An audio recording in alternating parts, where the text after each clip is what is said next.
Good morning, everyone, and welcome you to Harris Hoosier Park Racing and Casino. We are going to begin our fourth installment of Breakfast at the Hop at 10 a.m. Once qualifiers get going, myself, Emily Gaskin, will be joined by 2023 Rising Star Award winner Jay Hosteller, Dan Petch winning trainer last year as well. Again, we'll get started at 10 a.m. with our first qualifier. Also want to welcome those joining us live on the Hoosier Park AV channel, live on YouTube.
How about, is the camera high enough to see how pale Jacob and I's legs are? Yeah, I'll say that camera looks like it's staring directly not at my face.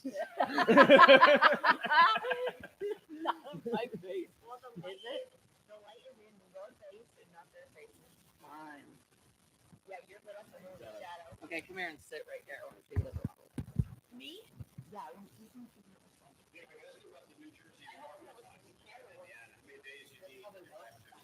Pretty well, and I'm going to be sitting here. Oh, wow, you guys are dark. Yeah, you're lit up for me. They're not. It literally, yeah, everybody moves that way or something because, move my coffee chair. Because it's not even that I'm light and you're dark. It's that you guys are light.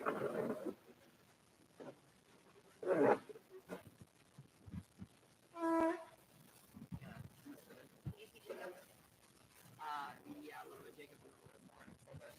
I'm gonna add AV director to my.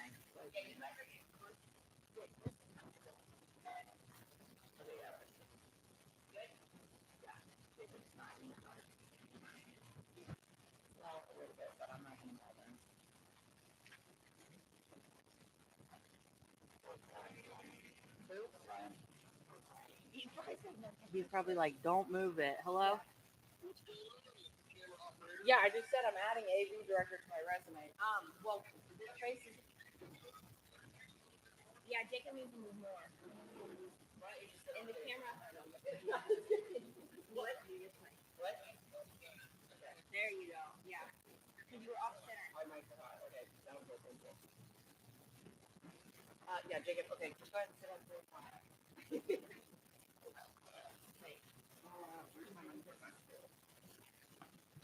things don't shut off.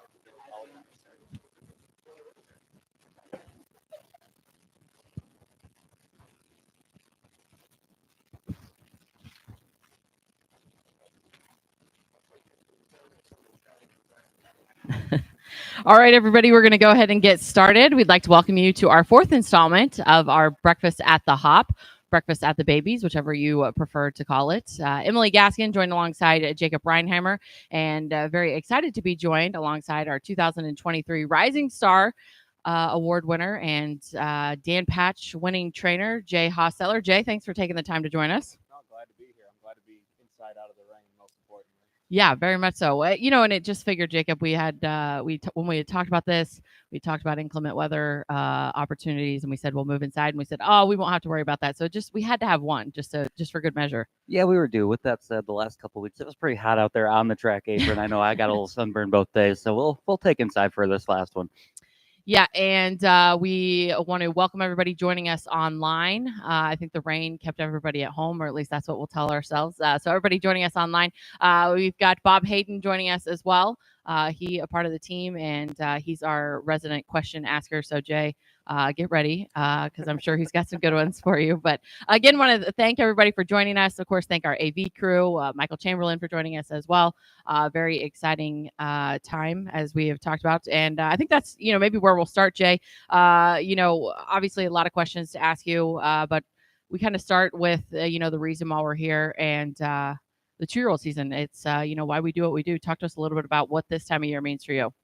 Yeah, it's the it's the start of the season, but it's also the end of a lot of work Yeah. to get here. So there's a lot of stress that gets involved these first couple weeks. You think you have them ready. Some of them are more ready than you thought. Some of them are less ready than you thought. So it's trying to find out where they are and what you need to change, and a lot of things need to get tinkered with. So it's Cyrus time.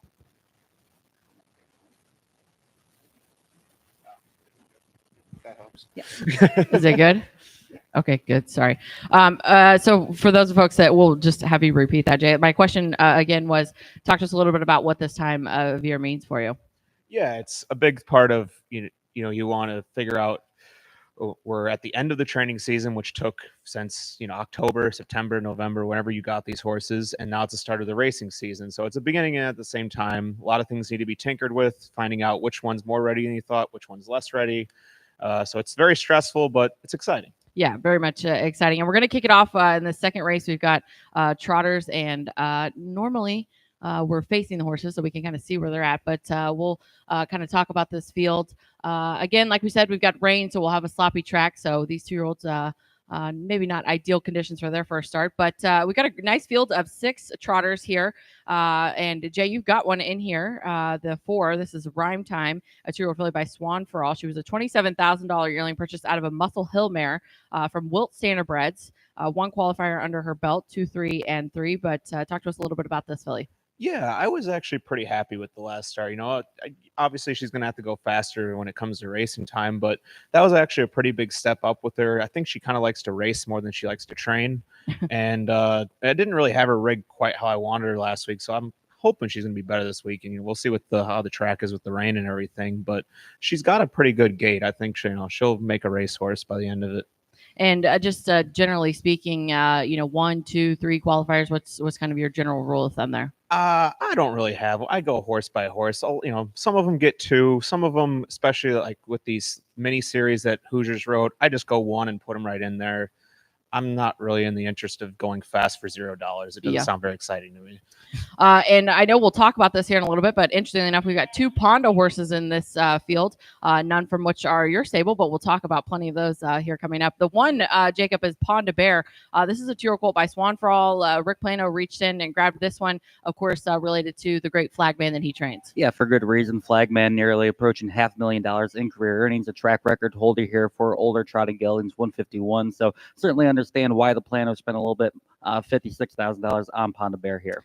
And before they get sent off, we've got another help is on the way. Filly Ponda out of a nice credit winner mare that took a mark of 53, made $750,000. Had his brother, Jack Rabbit Slims. Oh, there you go. Very good. All right, we'll send it up to Michael Chamberlain for this first call. Thank you, Emily. Lewayne Miller is driving Ponda Pert here, and the field is on gate. They are off. And in the center, it is Rhyme Time, who is out for the early lead. Shades of Gray and Swan Fine Rose to the outside. Then Ponda Pert, followed by Ponda Bear, and Pray for Dollars is to the outside of that. Moving on to the first turn, it is Swan Fine Rose, who is the leader. Swan Fine Rose in front on turn number 1.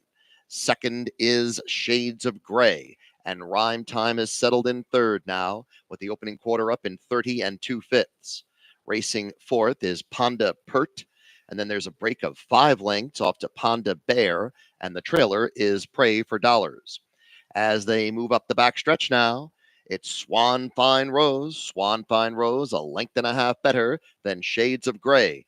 Rhyme Time is third, now 3 lengths back to Ponda Pert, and it's 7 off to the trailing twosome of Ponda Bear and Pray for Dollars. The half is up in 1 minute and 4/5, 30 2 for the second quarter as well. The pace is consistent as they move on the second turn with Swan Fine Rose leading the way. Swan Fine Rose in front. Next is Shades of Gray. Rhyme Time is 4 lengths off the lead third. Then a further 2 back to Ponda Pert, and now Ponda Bear and Pray for Dollars have lost touch with the top 4 as they move into the stretch. 3 quarters, 1:30 and 4, a 30-second third quarter in the stretch. Swan Fine Rose is still in front. Then Shades of Gray. Rhyme Time is third. As they approach the final eighth of a mile, Swan Fine Rose, Shades of Gray to the outside. Rhyme Time is third. Swan Fine Rose and Shades of Gray. It's still Swan Fine Rose, and she is going to hold on to win it by 3/4 of a length. Second was Shades of Gray, then Rhyme Time and Ponda Pert, 1:59 and 4, the final time. 1:59 and 4 for Swan Fine Rose. This is from the Team Irv Miller contingent. A 2-year-old filly by Swan for All. She was a $39,000 yearling purchase. Second full of a mare that made $330,000 by SJ's Caviar. Pretty good maternal pedigree here. It looked like a filly that did the job. Nice filly there, Jacob. Yeah, and kind of Swan for All 1, 2, 3, something we've seen in the state for well over a decade now, as he's been kind of the king of the trotting sires until proven otherwise. And Swan Fine Rose, Irv Miller, he's always gotten a lot out of these Swan for Alls. He's been a big proponent of the stallion. So something that we've been pretty used to seeing over the years here at Hoosier Park. Yeah, and like you said, shades of gray. A nice effort there for trainer Jeff Edwards. Again, another nice swan for all filly for him. Jay, your filly, Rhyme Time, looked like she did exactly what you said. Asked her, wanted her to improve a little bit. Talk to us a little bit about what you were particularly looking for in this specific qualifier. Yeah, she was kind of crooked last week, so I was actually happy to see the changes we made. She was a lot straighter going. She probably trotted 2 minutes and 4/5, something like that. So that was almost a 3-second drop for her there. So that's definitely moving in the right direction, especially with the sloppier conditions going. So I think she'll fit in when she goes to race next time. Very good, very good. And we'll talk a little bit about yearling selections and things like that. But talk to us about maybe her specifically, what you liked, as far as pedigree, physicality, what you liked there. Yeah, at the yearling sale. I got kind of lucky here. I liked her, but I didn't really have a buyer for her. And then Randy Wilt bought her back, and he approached me. He says, "Hey, did you look at this filly?" And I said, "Yeah." I said, "She was clean and everything." I said, "I just didn't have anybody, in the market for a horse like that." And he says, "Well, I really liked her. Didn't think she brought enough." And he had her in my stable after the sale there, and she's really done nothing wrong. She's a typical swan for all filly. She can maybe be a little squirrely at times, but she's got a good gait and looks like she's going to have the effort level to be a racehorse. Yeah, and Swan for All, obviously, a horse that you're very, very familiar with. Talk to us a little bit about, what you've seen from his offering and exactly like you said, what you've come to expect from them. Yeah, it's every filly I've had is mentally challenging. Yeah. Most of the ones I've had plenty of speed, but again, they might break when you least expect them to, or just be a rather bit of a terror in the barn to deal with. But the speed is usually never the problem, and most of them that I've had are fairly good gated if you get them where you need them to be, and that's sometimes takes a couple months, but once you get them there, they're usually going to be honest racehorses. I remember Jamie Montgomery talking about Hannelore last week with you, Jacob, saying kind of that exact same thing. Ron Burke was, not sure what to expect, but they knew once they kind of got her mind on business that she'd be all business. Yeah, that's kind of exactly what Jamie said. She always shown the flashes of speed. It was just kind of a matter of putting it all together, and she finally just kind of week after week started putting it together in her 3-0 campaign. But the speed was never a question when it came to Hannelore. They always knew she had the ability. Bob, question from Bob Hayden. How much influence does your dad, Homer, have in your barn decisions? There's a lot of discussion between me and him a lot. I take his word pretty strongly because he's obviously been my mentor since I could walk, and I like to think we think pretty similar. But once in a while, me and him get into it over horses, and it can get a little heated. But I gotta say, for a father and son, we get along pretty well in terms of making decisions and making a compromise between the two. Bob.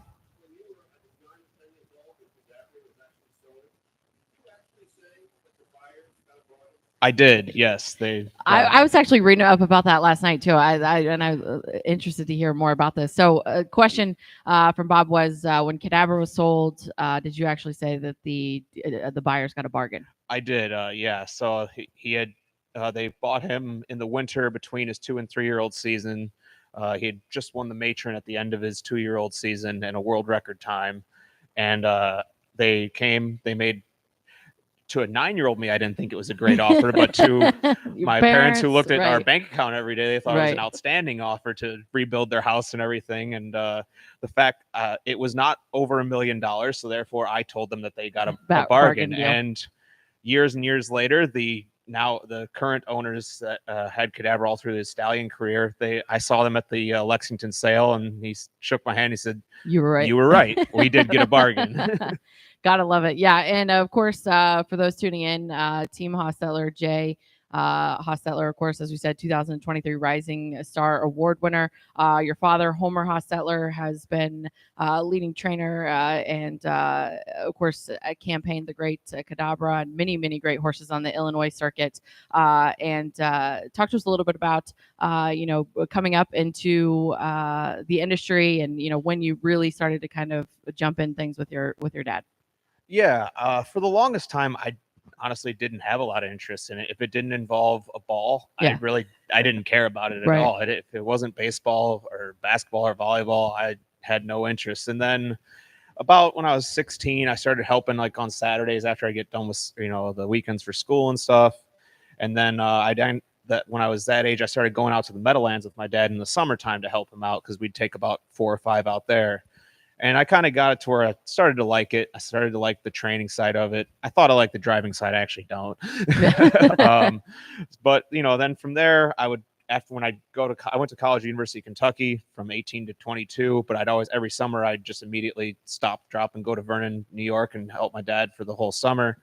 And once I got done with college, I said, "Oh, this is what I want to do." I said, I'd pretty much decided on it. And so far, so good. So far, so good. Bob?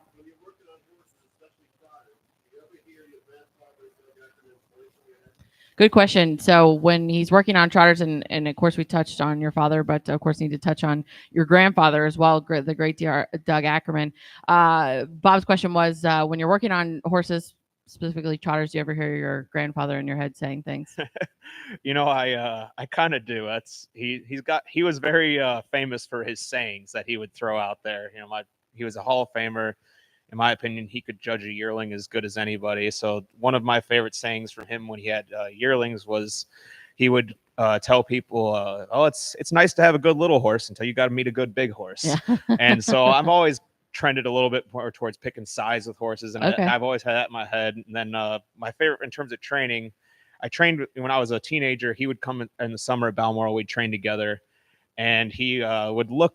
We would train, and he'd tell me the fractions I wanted to set. And there was one time I missed it by maybe 3 seconds. And 16-year-old, I thought I did a crime against harness racing. And I said, "Oh, Grandpa, I rated that mile terrible." And he says, "Well, could you feel it?" And I said, "No." He goes, "Good, neither could the horse."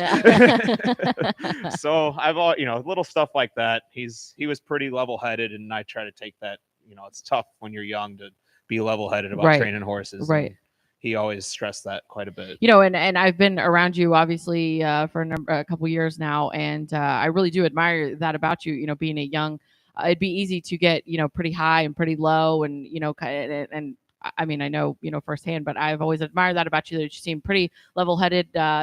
Whether you win, whether you lose, it seems like you pretty much stay pretty even keeled. It's been a process. I definitely wasn't like that when I first started out. I know. Especially the first few stake horses I trained, I was, it was the end of the world when something went bad, and I was never going to fix it. Right. And the last couple of years, I figured out that you can fix it, and if you don't, like, you got to move on and keep trying and work on the next horse or that horse later on. And if you do want to scream, go into your car and do it where no one's around. Very good, Bob.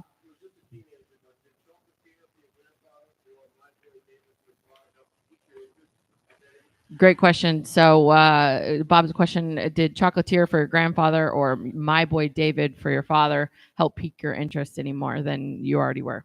Those two I was pretty young for. I would say the horse that honestly did pique my interest the most in doing it was actually Ponda Warrior's Dam, which was Sweet and Sinful. I took care of her most of her 2 and 3-year-old season during the Sire Stakes in New York.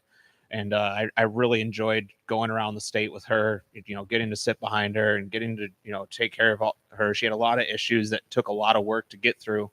So she was the one that, when she would do well, it just was a point of pride. And I was like, man, I genuinely love the process of getting to do this. Right. Putting the work in and seeing it on the track and things like that. And Jacob, I know we've talked a little bit about Ponda Warrior and of course the Dam, and, obviously, Sweet and Sinful, obviously, like you said, had a special place in your heart, but talk to us a little bit about the selection process there. I mean, when you went and saw him, was it everything that the whole package there? Yeah, when I saw him at the farm, I said, he looks like a cult version of her. And I said, that's exactly what I want. Yeah. I said, I knew how good of a racehorse she was. She made 400,000+. She had a heart that could go on forever. And luckily he does too. She passed that along, and I thought he was going to be like a $60,000 to $70,000 horse, and I didn't really have someone that wanted to go that high on him, and I got him for $37,000, and I was elated. I thought I got the best colt in the sale, and it turned out to be right. Nobody knows when they buy the horse, but in hindsight, that was what it was. Third race getting ready to go, Jacob. Like I said, we're at a little bit of an awkward angle. Does Just Michael call right these? Now. Okay.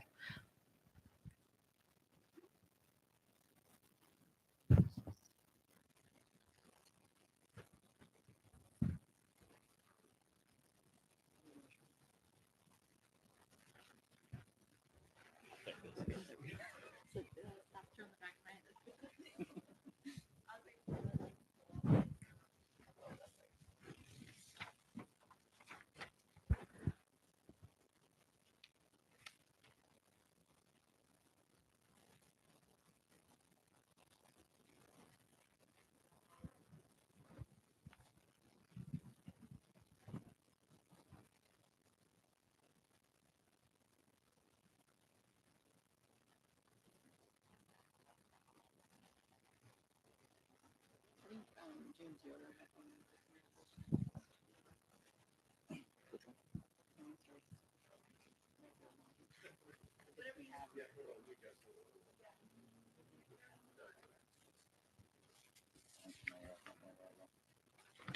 I go big, that's what I do. And I'll like see a little bit, and then in my brain it goes off like talking, and I get off on a tangent.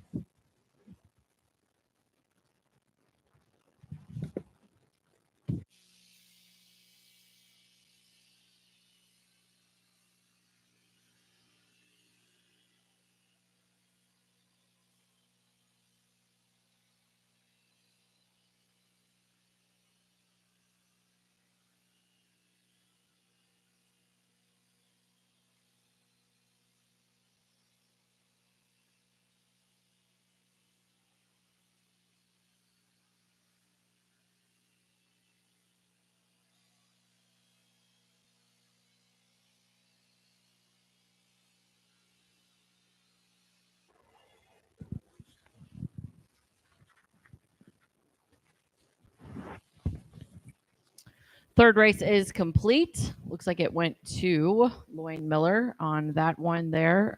Turn the page. Wayne Miller and Big Boy's Edge. Big Boy's Edge for trainer Carl Newland.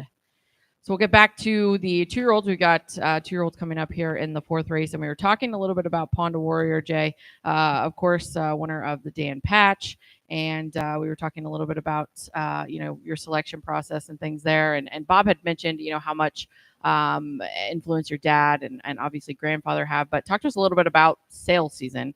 What your strategy is there. Is that something that obviously, you talk about going to the farms and you put in a lot of work and things like that, but walk us through your strategy. You pick out numbers or you go through the sale one time. Just walk us through that process a little bit for you. It's my favorite time of year. Right. I'm a very Jacob and I too. I'm a very analytical person, so I like to just go through pedigrees, videos nonstop when I haven't been able to go to the farms yet. So I've been over even pages that I have no interest in. I like to just try to commit it to memory, so when I see them later on, what you liked. I can, what I liked, what I didn't like, and especially with the sires, I try to start putting a mental picture of what the good ones look like, what the bad ones look like, and if you don't look at a ton of them, you're not going to be able to do that. So I go to some of the farms, especially some of the bigger ones, just to basically save time, but I like to put in a lot of work the day before the sale, the morning before the sale. I try not to get crazy. I'm not big about turning them out or anything like that.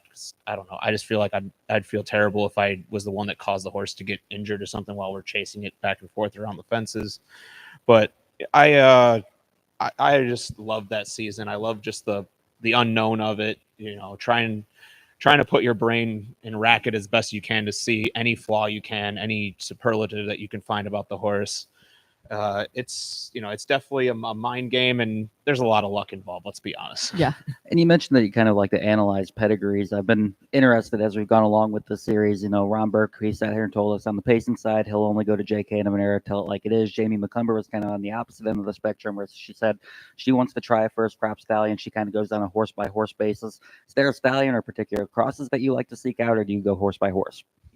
I've had a lot of luck with the Rockin' Image American Ideal cross. Premier Romeo, who raced in the Sire Stakes last night, he's from that cross.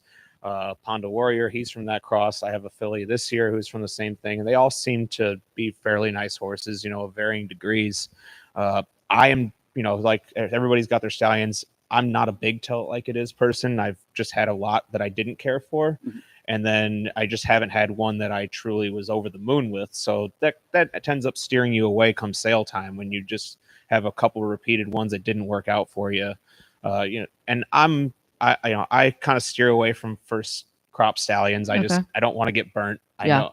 I kind of like to let somebody else try it out for the first time and test drive it. Yeah, and sometimes it comes back to bite you. There's first crop stallions that come out on fire, and then you don't have any of them, and then you got to pay a premium the next season. But you get the ones that you like, and but if I see a outstanding physical creature, I'll look past the stallion if I really like the conformation of the horse. Okay, very good. Bob?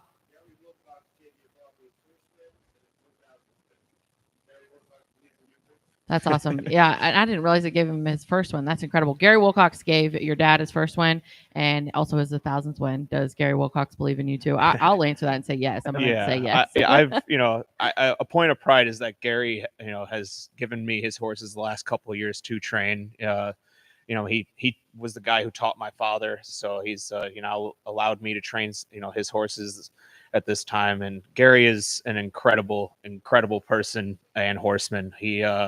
He's made an impact on Indiana that is people don't appreciate. I think he should be in the Indiana Hall of Fame for standardbreds. Mm-hmm. I think he's an absolute shoo-in, and he's in there very soon. Yeah. And kind of touching on Indiana, the move to Indiana for you guys. I know you mentioned you used to go to Vernon as you guys started there and kind of split the coming to Indiana full time. Kind of drew you to the program here, and kind of what you guys moved the whole stable over here. Yeah. We used to ship down and race here often. We'd have a lot of our open come down here, and we'd have one or two Indians that we'd have for the sire stake. And we kind of kept that even in New York. We would still buy an Indiana bred to an Indiana bred, but we never had who would want to commit a whole stable to it. And finally, the biggest reason we moved shipping around the state of New York is brutal on horse, human, and trailer. And we're built for it. I just didn't care for it. And, I moved here, and it is the best thing. Honestly, God, it's the style, the racing, the luck. I love being able to race the track. For me, I stable on the track. I don't even have to the truck and trailer. I can just walk to and from the barn. That's something people don't appreciate to do it. Bob.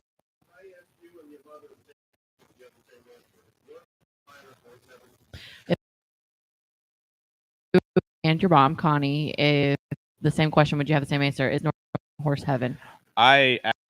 So for all our babies and 2 and 3 year olds train in ponds from November through April. And it would agree. I think it is the perfect for a horse. The training center cannot recommend enough. This is phenomenal. 3 different racetracks. The weather I think is perfect for a horse. If you go, the people probably like it more because it's a little bit warmer climate. Horses I think tend to a colder climate, and it's bitterly cold in North Carolina.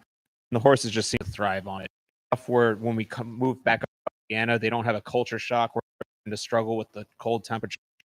They've gotten used to a 30-degree, 35-degree mornings, and that helps them. And the track, and I love it down there. If I wasn't, in Indiana, I'd probably be living in North Carolina because I just think it's a really nice place. Pretty down there too. You ever get that in down there's there? About golf courses in a 25-mile radius. Yeah, just golfed for the first time and I'm serious when I say for the first time at the golf outing. I really had a fun time. So if you guys, but it was a lot of fun. I enjoyed it. We'll take on to watch the babies train this in Pinehurst, and then the athletes can hit the links. Very good. So I want to talk to you a little bit about your style and what that looks like. But before we're kind of the place, I want to go back to the stallions. You talked about first crop size and things like that. Obviously, on the pay image and things like that. Similar, would you say it's very similar on the trot things? You tend to trend more to a Swan for All and similar story. There's sometimes, on the trotting side, people are willing to take maybe a bigger risk with a crop sire, and I'm just curious if that's for you. If you're in Indiana, you have to like Swan. Right. There's so many. I guess a second to that is, you talked a little bit about, what a good one looks like, and said the exact same thing when we were talking about Frankenstein and the fact that good looking. This one was a bay, and that's why he a bit of a bargain. And I guess similar for you on the trotting side of things, very much the same. Yeah, I think that was my best Honda Jet, right? And he's a Dover Dan. Some people don't like Dover Dan, particularly do, but the ones that I found that I enjoy are ones that are built like him. Is a big black semi. And another one this year. I don't know if he's going to have early talent that Ponda, but I've tried Mazine's Big Swig, and he's built. I think he's going to be one. Maybe it doesn't happen, but he's got the build and the want to and the lungs. Where I think if I stay the course with him, I'm going to be that type of Dover Dan that it's just on effort and lung capacity and heart. Right. Jump on the jet while we're here, because going back to his pain, I know your dad actually drove him quite a 2-year-old year, showed a lot of speed, some braking issues early on. What was the level of frustration, level of confidence you had in him forward to kind of see that he would turn into the 3-year-old he became, and now on the Grand Circuit as major tours? He was definitely a head case. It was. He just wanted to go fast was out like, of the gate. yeah, little boy that and he run through the gate, and he didn't have the confidence in his gait to handle that. So my dad drove him because my dad, he's got great trotting hands. He can handle like that, and even him, it was some weeks it would work, some weeks it wouldn't, and both of us kick ourselves because at the season we threw a shot in the dark and said, well, let's try this. So we twine cord behind his bit, and it was like night and day. And whether it worked early in the season, who knows? Right? Yeah. But it at the end, we put Kyle on, and we had him school him with it, and he was really, really good. And then we put him in the final of the Sire Stakes, and he drew the 9-hole, but he came home like 27-1, finished 4th. Probably would have been first if he would have drawn inside, and he had been able to take him off the gate all the way to the back. That's serious improvements. Thought it was like, oh, I wish we would have found this 6 weeks when we had 3 more Sire Stakes and all that to go with. And 3, he was still headstrong. I had to put him on the lead pretty much every time, but you could manage it. He wasn't going to run or anything like that. And this year he's got better about that. He still wears the same thing, but he's harder every year, and that's right. I know something we talked first week. Your dad talked about the killer instinct. I think Pond the Jet's a horse that has killer instinct because he's one of those horses where when he gets the lead, it's hard to get by him. And just talk about how tough week in, week out on the front end. I think he's just got a massive set of lungs, and the more a horse looks him in the eye, the seems like the tougher he gets. And I think he's a type of horse that if they go really quarters and then it's an all-out sprint for home, you're not going to give your best effort. You're better off trying to set even fractions, speed, and you really win a rough first half. It's like, well, he'd rather have because he doesn't have to come home in 26 flat or something. He can grind out a 22, 27 3/4 and be first. Talk to us a little bit about, you said your dad driving him and things like that. So, like you said, they headquarter and for the winter. And Jacob, keep me honest if these horses start going because we're not looking, but we're just talking. You go there, you stay down there, for the winter and train with them, or I know sometimes you stay back. Keeping race horses here in the winter. The last 2 times, try to get down there when I can. It's tough, just because you don't want these horses too many days off. Only have limited help up here. My dad, we have 2 other, Pat Tumalillo's our regular trainer. He does a really good job. Yeah, head chef. We have a guy, a trainer that lives down in Pinehurst. He helps in the wintertime, and Tomlin, he does a phenomenal job. He used to have a stable in Michigan, so the guys with experience and I'm not stressing that things aren't getting done. I've done this a long time. I have full when we come back with all of them, they're ready to go, and we need to. And talking about, was that Cadabra, Chocolatier? But when you called down there, was he? I've got this cold, or was he stay pretty kind of even keel? He even keel, but he knew he had talent. But he was tough to train from day one. He was very hot-headed, even training before he saw a starting gate. So it was like, well, I think he's good, but man, if he's going to be a head case, we're really going to have to work on it. So, he wasn't one of those ones like, oh, he's done nothing wrong since day one. We're going to, he's ready to go. Then you've got a sister to Pond the Jet. She actually made her debut, I believe, Thursday night here at Hoosier Park, 56-1 monster mile, first time out of the box. Kind of what traits how does she compare to Pond the Jet? She's a lot more natural and easy to handle than him. She's not quite as headstrong. She still wants to go forward, and you can't just release her. She's not 2 fingers, but you can manage her a lot better. But they both just have a gorgeous stride on them. They stretch out far, and she hasn't been tested yet. So like I always tell my owners and anybody says, lots of 2-year-olds look good until somebody looks them in the eye at the 3/4 pole. Right. That's what separates the ones that are actually good and the ones that are just fast. Bob. That's great. Do you have a limit to how many horses you'll train each year, and do you turn down owners? I like the size. We tend, our maximum right now has been around 30. I like that size. It lets me keep a little bit more of a personal touch on them all, kind of manage it myself instead of, I haven't sat behind that horse in Right, a couple gosh knows weeks. how long. And I wouldn't be totally against getting bigger, but I have a great set of owners that I have. They trust me completely. They defer to me. When I say something needs to get done, they pretty much go along with it, and they trust my judgment. And I'm not afraid to take on a new owner, but I'm not searching actively for any. Okay, very good. The fourth race is on the track. We'll talk a little bit out. And again, want to remind everybody, if anybody has any questions or anything, please feel free to speak up. Jacob and I, like we always say, we're kind of in a group chat up here, just asking our own questions. So feel free to chime in if anybody has any questions. But this fourth race, we've got a pace, a field of 8 set to go post-road. And Jacob, I know we talk about these horses. The thing I think is interesting in here, we see a lot of homebreds. Which is kind of a new trend that we're really seeing in Indiana. I think more so than I'll say in the past. But there's a couple in here that we've seen at the sale, but a number of homebreds as well. We've got a 2-year-old colt by Tell It Like It Is from the Rick Plano barn. This is a homebred for Team Plano out of a Santana Blue Chip mare. 27-1 on the end of it, 59-2. Looks like Team Plano has to be excited about this one.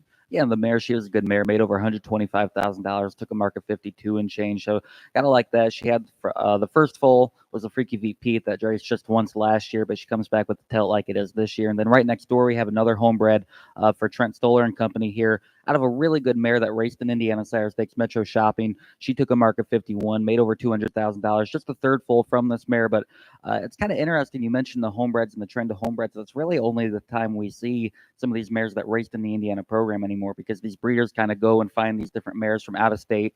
Like on the pacing side, you see them going to grab some beach, some wear mares an awful lot. And so that's kind of with the homebreds, the only time we get to see these Indiana mares throwing foals anymore. Yeah, and similar story for the 5 Bikini Chaser. This one out of the mare Rockin' Bikini, who also raced in Indiana Sire Stakes for the same connections here. That's how I know I'm getting a little bit older, because I can remember the names of these things. Similar story for the 6 Calling Your Bluff. Of course, this one out of Night Pro, who of course Indiana Sire Stakes near $1 million winner, and for trainer Alan Tomlinson, he bred this one as well. We've got a Rocket Image for Team Conrad, and then we're going to round it out with a Racing Hill out of a well-said mare, Bach here for Jody Flommersfeld. Yeah, and if you go back to the Night Pro, that one for Team Wren, the mare, she's been a really good mare with some kind of obscure stallion. She had Major Starlight, who made over $300,000, a real desire, but then she had 2 more make over $250,000. They were sired by Major and Art. Another one who made over $100,000 with Woodstock. So she teams up with Night Pro here, but she's been a consistent mare with some stallions that maybe aren't named brands.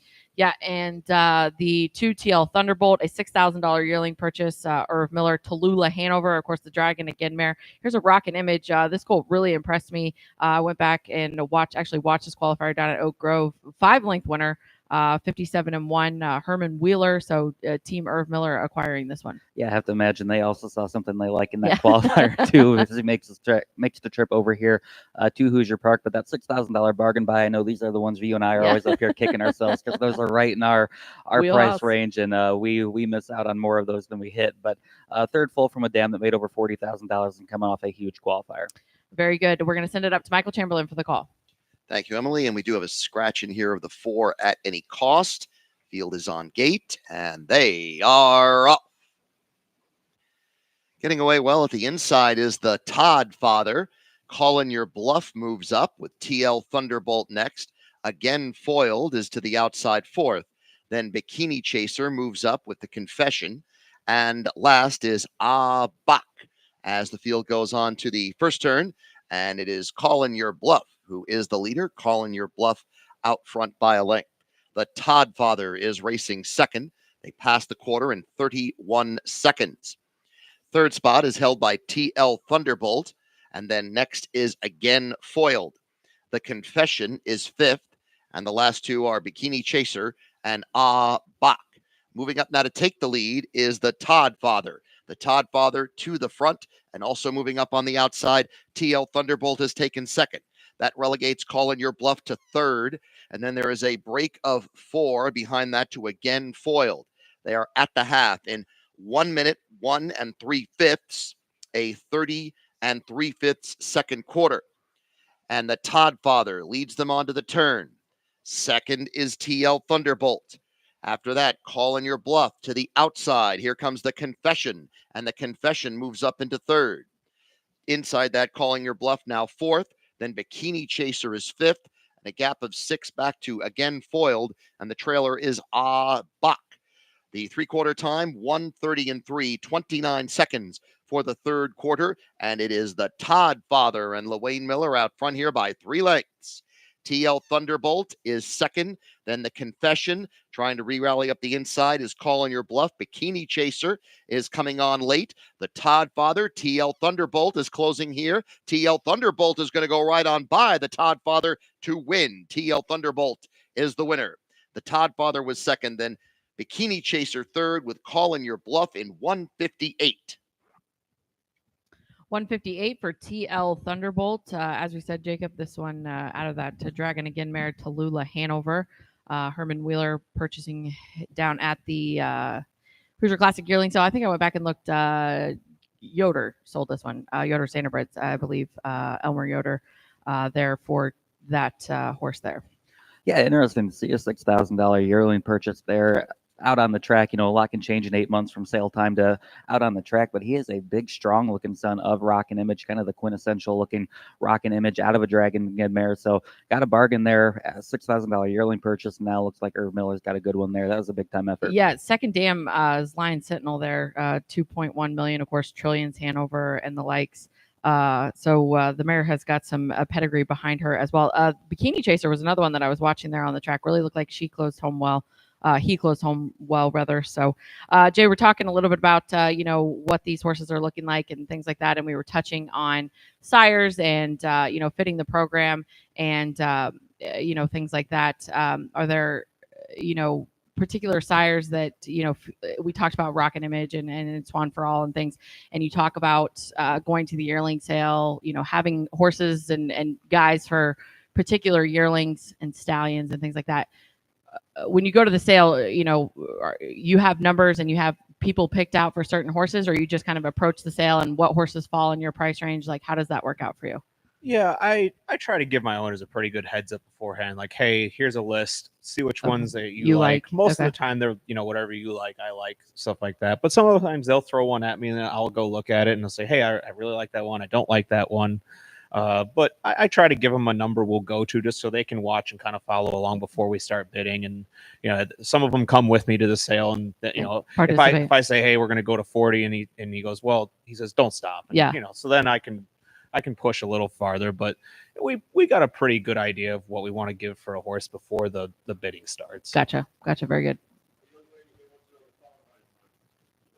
Oh, very good. Trotters and Pacers qualifying times. And I don't know if they allow seconds. Jacob, do you know qualifying times? What is qualifying time for? I want to say for 2-year-olds, it's 2:03. For Pacers, I think. Yeah. We'll double check on that. I believe it's on the bottom of the overnight sheet. We can look on that.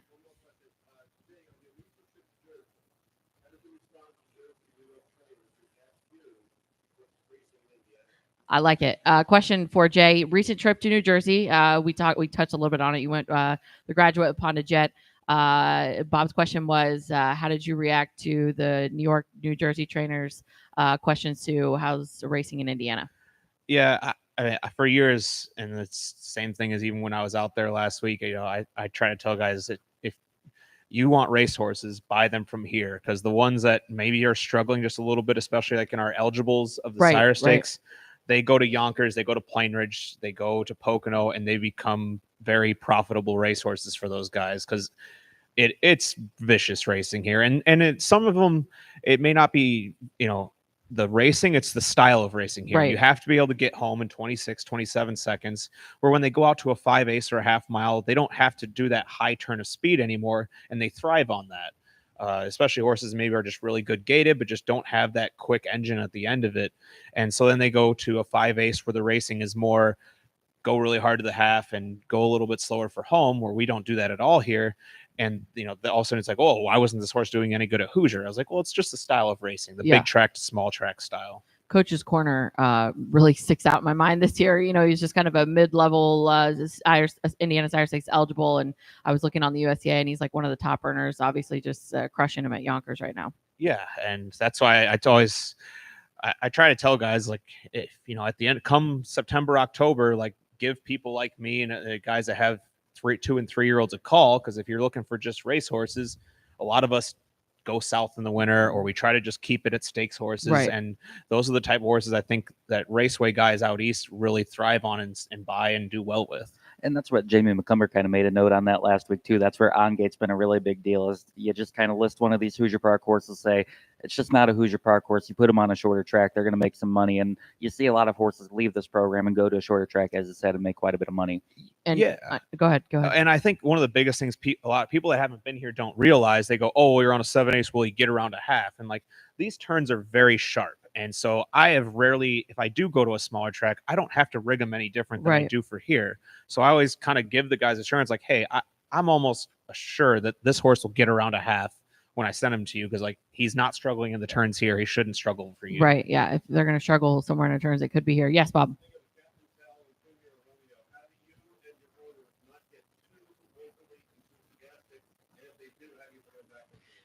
Good question. So you've got 3-year-old Pacing Colts, Captain Tell, Premier Romeo. How do you not get your, keep your owners in check, not get too overzealous? If they do, what do you do? How do you kind of bring them back down to earth? It's kind of the same thing I tell about my 2-year-olds and 3-year-olds. We can go so viciously fast here in the Sire Stakes. Like my 2-year-old pacers, they might go their first couple starts in 55, 54. I'm like, well, until they beat 52, you really don't know what they are here, because that's what it's going to take to make serious money in the Sire Stakes. And then 3-year-olds, I mean, Premier Romeo, I think, is a very nice horse. He's paced in 50 multiple times. And I'm like, well, until he shows me like a 49 sub that, I'm like, I don't know if we can win the final. I don't know if we can be at the top contender. So, I mean, in a lot of other places, that's a top elite horse. But here it just takes, so, especially on the pacing side, it just takes so much to excel that you really got to temper your expectations until you make a serious trip and go buy all the good ones. And then with our Indiana Sire Stakes program, especially the 3-year-olds being 8 legs, kind of spread out over 5 months, how do you kind of pick your spots and say, maybe if he's not ready to go with these horses right now, if we can keep him in sound, keep him in check until August, September, when more money's on the line, how do you pick your spots and kind of schedule around the Sire Stakes schedule? For sure. I always try to tell, like, don't get too excited about the points, because a good horse will acquire enough points with how many legs we have to get into the final. So, if you're not quite ready early, don't worry about it. Don't fret. If you deserve to be in, you will manage to get in. If you didn't get in, it's probably because you just weren't ready this year, or you just had bad luck or whatever. But if you're good enough, you were able to make your own luck to get in, especially with a 10-horse field of it. And we usually, especially 3-year-olds, it's down to 1 division or 2 divisions from the beginning. So you should be able to get in, and it is a grind. And I think you got to know what type of horse is going to be able to handle that many legs. And I think that's why our Sire Stake horses can go on the Grand Circuit and compete, is because if you can handle that many fast miles over this track and stay sound and stay healthy and fresh, you're a really, really good horse. 7 years ago, Kyle Wilson was 3 for 58 on Breeders' Crown record. I didn't see this coming 7 years ago. What did you think? Great question, and something I know we're going to get into a little bit, Bob, a lot of it. Bob talking about Kyle Wolfong. You said 3 for 58, 1 or 2 starts, Breeders' Crown night 7 years ago. And, Bob saying he certainly didn't anticipate this coming. Talk to us a little bit about Kyle and your relationship there and how that's come about. Yeah, I obviously Kyle drives almost every single one of my horses now. I've known Kyle since I was a kid. We both grew up at Balmoral Park. And Kyle started driving for us some at Balmoral and did pretty well for us. He drove a really good Sire Stake trotter named Anthony Skywalker. And he was very similar to Ponda Jet, very hard to get along with, was very, very aggressive. And Kyle really got along with him. That's why we ended up putting Kyle on Ponda Jet from that experience, it was like, well, he does well with a very hot horse. And Ponda Jet was kind of the horse that Kyle did well with, and I started putting him on more because of him. And it's just sprung from there. And I think, Kyle's driving ability and talent has just grown by leaps and bounds year after year the last couple of years. And that's just part. It's just like me training. You pick up stuff, you pick up your IQ, what works, what doesn't. Get the horsepower And then, behind you. if you got the brains and the IQ to do it, it's just like going to school. It's Right. a learning thing. You're a lot smarter your senior year of high school than you were in 5th grade, and it's just a matter of applying it after that. Yeah, very much so. And and I think success kind of feeds on success a little bit, and the fact that you get more opportunities, more horses, and things like that. So I think kind of breeds into that. 5th race is behind the gate already, Jacob. We're getting away from us. Kelsey's Reason. Here's a $90,000 yearling purchase. I know we talked about her last time she qualified for Team Wren. A very impressive effort. 2, 1, and 4. Here's a 2-year-old filly by Help Us on the way out of that Muscle Massive mare, Kelsey Hanover. Yeah, full sister to another one Team Run has NL Helpsky, who's made over $120,000. One of the top 2-year-old trotters last year. Maybe getting off to a little bit of a slow start for his 3-year-old campaign, but expect him to keep getting better. But obviously, Team Wren likes the family here, and they went right back to the well. The 2 is Woodside Is. This is a Dover Dan filly out of a Yankee Glide mare that made $27,000, but she had a mark of 55 and 4. She's 2 winners, one that made over near $175,000. So she's got some pedigree behind her. $11,000 yearling purchase for Team Miller. Yeah, I know Team Miller's had some luck with these Dover Dans. 4th foal, half sister to the likes of Paskey, who made over or nearly $250,000. So looks like they got a bargain there with a nice Dover Dan filly. We'll send it up to Michael Chamberlain for the call. They are up. And breaking before the start was Bluebird Just in Time. Bluebird Just in Time did suffer a break prior to the start. It is Naturally Naughty who was out for the lead. Don't Call Me Angel, second, followed by Kelsey's Reason and Woodside Is, and those two travel together. Next comes Noble Wind with Appropriate Fashion, and after that early miscue, Bluebird Just in Time is the trailer. And going off stride on the turn is Don't Call Me Angel. Don't Call Me Angel had a break on the first turn. The opening quarter was 30 3/5.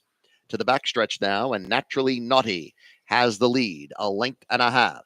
Second, it's Kelsey's Reason. Then a break of 3 back to Woodside Is. Next comes Noble Wind in 4th, followed by Appropriate Fashion. Then it's Bluebird Just in Time, and the trailer now, Don't Call Me Angel. Field arriving at the half mile, and they pass there in 1:01 and 3, 31 seconds, second quarter. And they move on to the second turn. The leader is Naturally Naughty, and second is Noble Wind.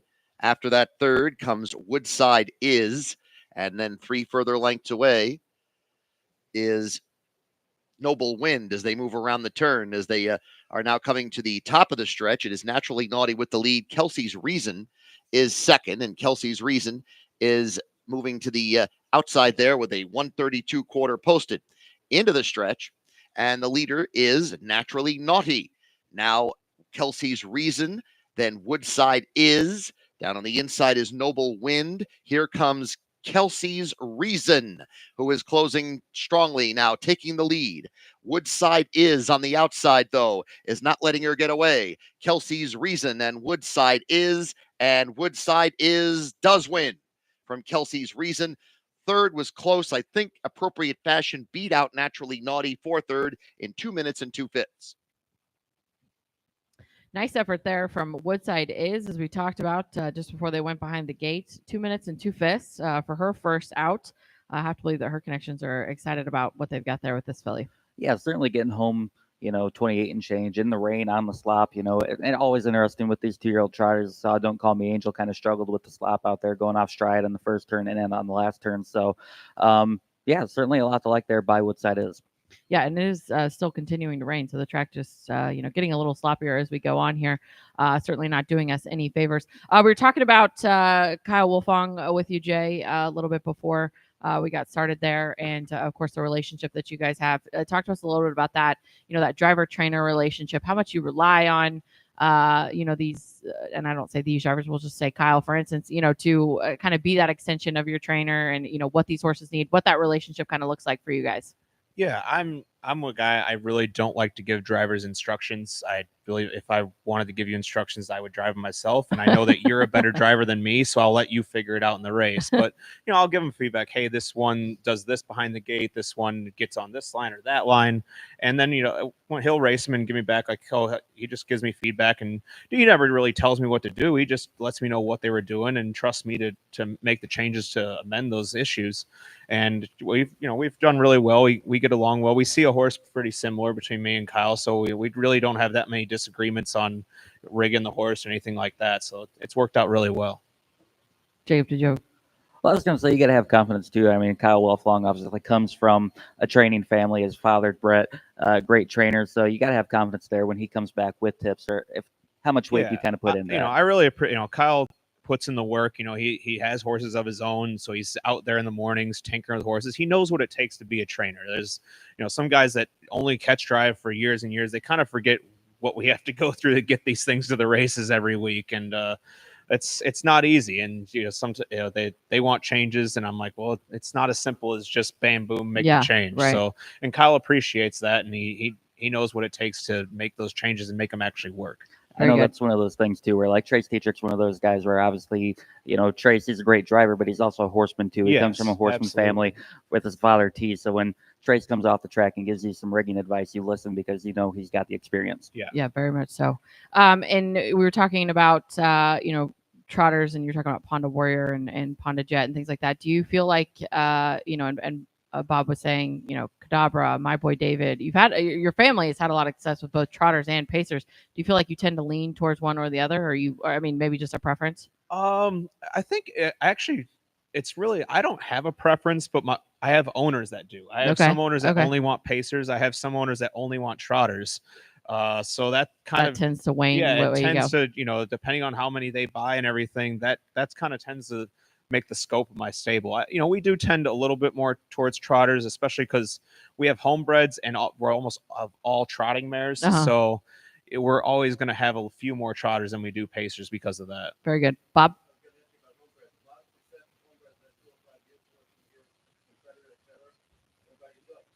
Yeah, homebreds, just talking a little bit more about that. A lot of success, obviously, and we just talked about that in the state of Indiana. Confederate being a homebred, you've had a lot of success in the last few years with homebreds. Yeah, we've been pretty consistent about creating really nice race horses with our brood mares. I can't say the last couple years we've had one that's been like, oh my gosh, this is a standout, phenomenal horse, but it seems like we don't have a lot of misses with our homebreds, and we'd like to think that's because we've kept good mares, but it doesn't always work out that way.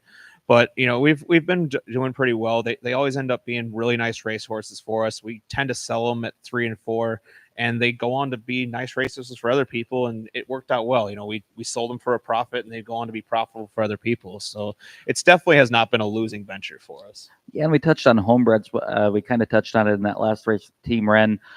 Going and getting a full sister to Helpsky and Kelsey's Reason. What's kind of your thoughts on going back to the same family? I'm always curious to hear trainers that have a good one by a dam. How willing are they to go back and get another one after that? It's really hard because you want to. You go and look at the horse and you want to buy them. Yeah, so just bad. Naturally, right? I feel like you just feel connected to the horse. You liked that dam page already, right. So you should be attracted naturally to that connected, one as right. well. But you also kind of have to take off the glasses a little bit and say, okay, I need to really look at this horse's airs because I think you become prone to looking over their flaws because you like the family so much and you've had success with it. And it's tough. And I like we bought the sister to Ponda title this year and we paid a premium for her. She was $92,000 and she had her flaws, but it was a thing where like, we know this family, we know what she could do. It fits the program. And so we took a shot. So it's definitely one of those things. There's a trainer from Illinois that named Tom Simmons, who he does race here some as well, Tom and Benita Simmons. And he had the great line about it. I remember when I was a kid, I said, well, this thing's a brother to so-and-so. And he looked at me and he said, well, ain't nobody heard of Abraham Lincoln's brother. Yeah. And I always try to keep that in the back of my head when I look at horses and say, this is my dad says the exact same not thing. Abraham Lincoln. He says, who was Michael Jordan's brother? I'm like, yeah, okay, I guess you're right. Go ahead, Bob.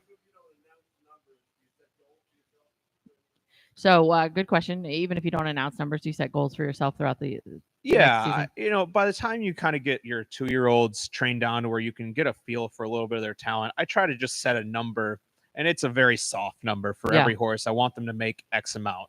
and you look at the end of the year, one horse made way over what you put him at, another horse is made way under what you put him at. But you try, and then I try to just I put those numbers and set what the total is, and if by the end, if it all worked out to about that total, you say, well, we did what we wanted to do. And if it's way over, you say we had a phenomenal year. And Right. if it's way under, you say, well, what do we need to change? What was wrong? Was it just a bad luck, or was it something we need to adjust? Yeah, and that's something I will touch on the six races on the track, but talking about that, what that process is like, holding 2-year-olds over if they didn't make it to the races, and 3-year-olds and things like that. But the sixth race coming up, Jacob, before we send them to the gate, looks like they're just kind of coming out here. We've got a little bit of everything in this race. We've got an Ohio bred filly by Catch the Fire. I know it's his first crop. This one out of a well-said mare, $20,000 yearling. Just early reports, first crop for Catch the Fire, but early reports look good for this young stallion. Yeah, really curious to see what we're going to get from Catch the Fire. He himself, not a very big horse, but he had a lot of speed. He could do it on any size track. He won the Adios. He won the Dam Patch here at Hoosier Park a few years ago. He was one of those horses that raced and bred horses. Kind of started that trend again there for Team Luther. So here's to see what we're going to get from Catch the Fire. Had a lot of respect for him as a racehorse. I like kind of the undersized horses that can go fast, and that's what Catch the Fire was. Captain Cosette. Here's a 2-year-old filly by Captain Midnight. We've talked a little bit about the Captain Midnights. This is his first crop. This one bred by Lucky Anna Farms. This is out of a Mach 3 mare. I remember watching her video. I gave her a star video, but she was a $16,000 yearling purchase out of, like I said, a Mach 3 mare that made just under $70,000. And a sister to Rockin' Cosette, who Team Conrad has, and he's been successful. 153-2 has a mark, made over $30,000. Really good on the fair circuit last year. So the mare's proven she can produce in this Indiana program. Better Be My Way. This one, filly by Mr. Apples, out of an Art Major mare. Looks like a homebred here for Scott Ferguson. The 4, we've talked about this filly. This one, of course, JK Innovenera filly for Team Welch, out of the Great Top Bill Cadillac. And to me, with this pedigree, it looks to me like this could be a bargain with a $20,000 yearling purchase. A JK filly, as we said, Top Bill Cadillac, of course, Indiana Sire Stakes champion, $352,000. Now she's had 2 foals, and always a virgin that made it to the races, and a check 6 that hasn't raced yet. But this filly looked like she did everything she was supposed to do at first asking. Yeah, and Top Bill Cadillac, she was one of those kind of first really expensive yearlings that I can remember. I think she sold for about $80,000, and that kind of made waves in the Indiana program for Alvin Miller, and she proved to be worth it, making over $350,000. Won a Sire Stakes final, won on the Grand Circuit. She won the Kentucky Anna, her 2-year-old campaign. And Bajillion, like you said, did everything he asked, got home well in 27-3. Roger Welch, one of those guys you can count on having his 2-year-olds ready to go. And Jay, you touched a little bit on Wilt Standardbreds. I know they sold the 5 in here, Aiming at Glory. I'm curious if you took a look at this filly. I remember looking at her at the sale. Like I said, a very clean filly. Here's a 2-year-old filly by Rockin' Image out of a Captain Treacherous mare. Jacob, you of course talked about these breeders, going out grabbing a Sun Beach somewhere. This one, a Captain Treacherous, second dam to the Great Fire Start Hanover, who of course we've watched race the last number of years, made $1.2 million. Yeah, and this is the 3rd foal from that Captain Treacherous mare. She's had one good one, and Square Deal, who made over $200,000, took a mark of 151. Certainly fits the price tag of $55,000. Bob, we'll touch a little bit on this. A glowing report, though, 3rd dam and things like that. So, like I said, showing the my age on the dam side of things. The 6, I Deserve It. This is a Real Desire filly. This was one I had to go back and look. I couldn't remember if Real Desire was still in the state of Indiana, but he in fact is. This one is a $3,500 yearling purchase. Of course, this one again feels a little bit like old time breeding, even though it's not that old. Real Desire Western Hanover. I gotta love those Western Hanover mares. Yeah, Real Desire was so good for so long, and even when he came to Indiana a little bit past his prime, still had Rock and Ron, who made over $1 million. So big fan of Real Desire. And then right next door you have one sired by Check 6, who's since moved out of the state of Indiana, but this one of his last few Indiana crops, and they've gotten better. This one out of a really good shadow play mare that made over $300,000. We had the half sister to this one in Bluebird Alibi. She was one of those that you say needed a shorter track and probably needed to race 7/8 of a mile instead of a mile. But but the Check 6, she's got Bluebird Vanessa's the 3-year-old right now, and she's really good on the fair circuit as well. The last one in here is a Luck Be With You filly, and for Team Poindexter out of a Big Green Machine mare, which I hadn't heard of, but nonetheless a nice field, and we'll send it up to Michael Chamberlain for the call. Atlee Bender driving the 2, Brandon Bates the 3, and Scratch the 4 as the field is on gate. They are up. Good beginning for Eamon Glory, right up for the lead. To the inside is Prolific Fire, then I Deserve It third. Bluebird Vanessa is outside of Captain Cosette. Next comes Better Be My Way, and Caroline's Grace is the early trailer. They're on the first turn, and it is Eamon Glory who took the lead right off the bat and is still there by 2 lengths through a quarter of 29-2. Second is Prolific Fire. After that, I Deserve It. Captain Cosette is fourth. Captain Cosette very close to the helmet there on I Deserve It, and now had to back off a couple of lengths. Moving next is Better Be My Way, but still about 7 lengths behind the top quartet. 2.5 further, Bluebird Vanessa, Caroline's Grace, the trailer, as they now approach the half-mile pole. And the leader is Prolific Fire. Prolific Fire in front after a half in 58-4, a second 29-2 consistent pace thus far, and Prolific Fire is the leader. Prolific Fire in front going to the turn. Eamon Glory is second. 3-length break back to I Deserve It in the third spot. And then next is Captain Cosette. Better Be My Way 4 further lengths away. Then Bluebird Vanessa and Caroline's Grace. As they move into the stretch, 3/4 up, 127-3. Off the turn, Prolific Fire in front. Second is Eamon Glory. Now 5 lengths back to I Deserve It third, but it is Prolific Fire now starting to stretch this advantage. It's out to 3. Second is Eamon Glory, 100 yards to come, and it is Prolific Fire in front and in control. Prolific Fire has won. Eamon Glory second, then Captain Cosette and Bluebird Vanessa 155-2. We all kind of had the same reaction there. Whoa, 55-2. Like we said, track certainly rain still continues to come down. We talked a little bit about Catch the Fire and 55-2. Nice effort there for a team for trainer Todd Luther. This one out of a well-said mare. Yeah, and you got to like that too. She qualified for the first time on the half-mile track at Delaware, got home in 26-3 on the half, then comes to the big track in 55-2. But that's a much better mile than 55-2 this morning with all the rain we've had. Yeah, very much so. Jay, we were talking about Catch the Fire and being, first crop and things like that. And we touched on the stallion side of things, but talk to us a little bit about, and I'd asked you if you looked at Eamon Glory at Wilt Standardbreds. Talk to us a little bit about what you're looking for at the yearling sale. So, or maybe not at the yearling sale, maybe at the farm. As you said, you go through these yearling books, you kind of find the pedigrees and things that you like, but what are you looking for in a yearling? Is it the physicality, presence, confirmation? Kind of talk us through that a little bit. Yeah, I mean, obviously everybody would like them to stand completely straight Right. and have all that, but obviously you want to look at their size, and presence is definitely a thing that. And it's one of those things that you don't know until you see it. And it takes to look at a lot of different horses to get a feel for that. You just want them to look smart and just kind of have some life and athletic build to them. That's why, you at the sale, you ask them to walk because you just want to see that they walk like an athlete. They're not clumsy. And I think that's the thing. Sometimes you'll get fooled by it. Sometimes, it's a baby horse. They're a yearling. Sometimes they're just going to not pay attention and maybe not walk athletically. And those are the ones that probably slip through the cracks on people. But, you definitely try, if you're spending a considerable amount of money on them, you want to see that, you're not going to see them fumble around and be clumsy on the walk and then say, oh, I want to spend $90,000 on this horse. So that's definitely something you want to see. I like them to have a sharp eye. That's one of those things. Another thing, I think you kind of just got to see a lot of sharp eyes to know what one looks like. They kind of look intelligent looking. And obviously you want them to have a good flank, a good shoulder and things like that. At the end of the day, a horse can come from anywhere, but you start to kind of build in your head what you're looking for with each individual horse. Bob has a question. Just one quick. Is there anything that's a definite no for you, right? Like some trainers don't like red horses or, lots of white, or is there something like you walk up to a horse and you're like, no, not my style? The only thing I have, and I call it the pen trick. Okay. And it's only with fillies. Okay. I will come up and just with my pen, I'll just kind of tap them and poke at them. And if they want to kick me or flag their tail or take my head off, I say, I think I'll pass. Your attitude might not be what's going to fit in my stable. Yeah, I like it. Bob.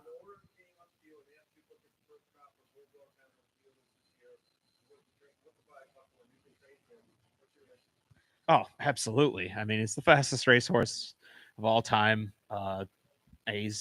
And the pedigree is phenomenal. I mean, he was such a old, the mare was old. I think, what was he, the 12th full, 14th full, something like that? Yeah. And so there's plenty of pedigree there. He was a phenomenal looking individual. If anything, he should pass it on. You hope that he does. We've been fooled before, but he's the type of horse you're going to have to take a risk on the first time. Yeah. And talking about Bulldog Hanover, for those that may not, Bob was asking if somebody asked Jay to take a Bulldog Hanover, would you take him? Jacob, did you have a comment on Bulldog Hanover? I know you're a big fan of this horse. Yeah, I just remember, we were back there on the backside, and you get to see him for the first time, and talk about Catch the Fires, an undersized horse who went really fast. Bulldog Hanover looked like the fastest standardbred of all time. He looked like he should have been that great, and he was, because that was the ideal, physical specimen you could find in a racehorse. Going back a little bit to, talk about physical specimen and things like that, do you tend to, lean one way towards the other, like give a horse more of a pass on the physical side of things if they've got the pedigree behind him, or the vice versa? Do you tend to, if you really like a physical specimen of a horse, you give him a little bit more of a pass if they're leaner on the pedigree side? Which way do you tend to lean? I definitely prefer to have the confirmation versus the pedigree. Versus the pedigree page. I would much rather be the one that makes the pedigree page than the one that's buying off the pedigree page. And sometimes that works, sometimes it doesn't. I don't want the pedigree page to be bare boned or anything like that. That'll be enough where even if it's a great looking individual, the type of owners that I have, they don't really want to take the shot in the dark on just that. But if they are the ideal looking physical specimen, I'll try to talk them into it, because at the end of the day, that tends to be more important. Gotcha. Bob.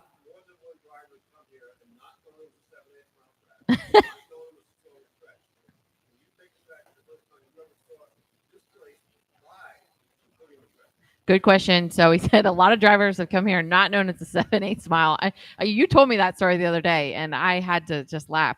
Not know it's a 7/8 mile track, and not know the long stretch. Take us through, the first time you realized how long the stretch was here. Yeah, I think I had an appreciation for it because as a kid we would race at Hawthorne. And Hawthorne stretch, I would like to see a measured contest between the two, because they're probably the two longest stretches in the sport. They are. I think we've looked it up, and I mean they officially are. And so I had some appreciation for it because I had gone around Hawthorne before, and I had warmed up here, so I had a little bit of appreciation going a trip here.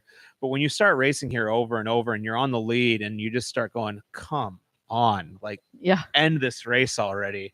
And it's definitely one of those things that I think as a driver, they can hit the gas pedal maybe a little bit too early, and they'll cost themselves in the last 16th. So I definitely think that's why some local drivers here have an advantage a lot of times. Yeah. But then there's guys like David Miller, who you throw him on racehorses here when he comes in for the big nights, and he wins 3 or 4 of them guaranteed. Yeah. So it's just, and I mean, granted, he's raced here enough years that he knows it, but it's definitely an IQ thing where you gotta have to know what to expect before the race folds. Anytime I'm handicapping like Dan Patchcart or something, and Dave Miller's on like a 20-1 shot, he's always on my ticket because it never fails. Always in the early going, Dave Miller's double-digit odds getting something home for some random. Yeah, we get a lot of those Grand Circuit guys, and some of the guys just get it, like Dave Miller. Yannick Gingras, another one. Dexter Dunn gets it pretty much anywhere. And then there's some guys that like Hall of Fame drivers that you and I talk about, like when they come here, you just kind of steer clear because they just don't seem to quite understand the style, and it's the one place they can't quite adapt to. Well, and we talked about it. We've talked about it the last number of years, right? Like home court advantage with the Breeders' Crown, and of course, you obviously a lot of success there. But that really is a real thing, I feel like, at Hoosier Park. And I don't, every time that we say that, I don't mean to sound like a homer, like, oh, we've got home court advantage, but it's the truth, because just like you touched on earlier, Jay, just the style of racing is just simply different than a lot of places. It's an all-out sprint for the home, and a lot of horses, may be a brave horse, but I'd put a lot of brave horses up against this long stretch, and it would dishearten quite a few of them. And I think the Dan Patch is the perfect example of that. The favorites had drove so aggressively in the first half of the race. I think it was 53-3 to the half. And when you put 10 free-for-all pacers out on the track and you go 53-3 to the half, the other ones took a breather, you are going to have to put in a Herculean effort to hold them off. And I was, luckily for me, you're the benefactor of that. I was the benefactor of that. They didn't have a Herculean effort to give, and I had the 26 flat last quarter to circle them. What were your thoughts going back to that Dan patch, kind of turning for home? Did you think you had a shot at it? And how many times have you watched that replay? More than I want to Care to admit, admit. probably. But when I'm having a bad day, that's an easy way to like say, oh, Perk life's you not up, so right? bad. But I definitely, when it hit the 3/4 pole, I said, oh, let's just get a fourth. Like, come on. Like, he's got enough kick. And he He'll get a just fourth. kept coming. And then he kept coming. Then, like, inside the 8th pole, I'm like, they're getting tired. I was like, oh my gosh, Yeah. they're getting really tired. And he kept coming. And then I don't know. After that, it's just a blur. Blacked out. Yeah, blacked out. Right. But no, and I just going back to that, I remember talking to you before that. And again, I talked about it a little bit. That's what I admired so much about you. Drawn post 9, right? And it 11. would 11. That's Yeah. right. I knew it was ill. Yeah. I remember talking to you and it was ill. But you were just very even keeled about it. And going back there and talking to you prior to the Dan patch, and it's a big race, home track, and it'd be easy to maybe feel what's the word I'm looking for, intimidated or overwhelmed or whatever you have you. But I remember talking to you. You were very confident in Bear and in Ponda Warrior, and very confident in your position. And like you said, racing luck has a lot to do with it. And I just remember that kind of going into the race, you didn't seem to be too high, too low, and you had your horse and ready to go, and Kyle put him in the right spot. Yeah, it was a second start of the year, so I'm like, whatever he gets, he gets. It's happy, if he yeah. finishes 8th, like, oh, maybe I wasn't ready. And if he wins, then like, it's the greatest day of my life. But there wasn't any reason for me to feel like, oh, the pressure was on. Right, It's right. just you put him in the best spot you could and hope for the best, and that's what happened. And I'm curious, as a trainer, when the entries come out, not only do we have the longest stretch in the sport, but we do have a trailing starting position with post 10. As a trainer, would you rather have a horse starting from the second tier or starting towards the outside on the gate?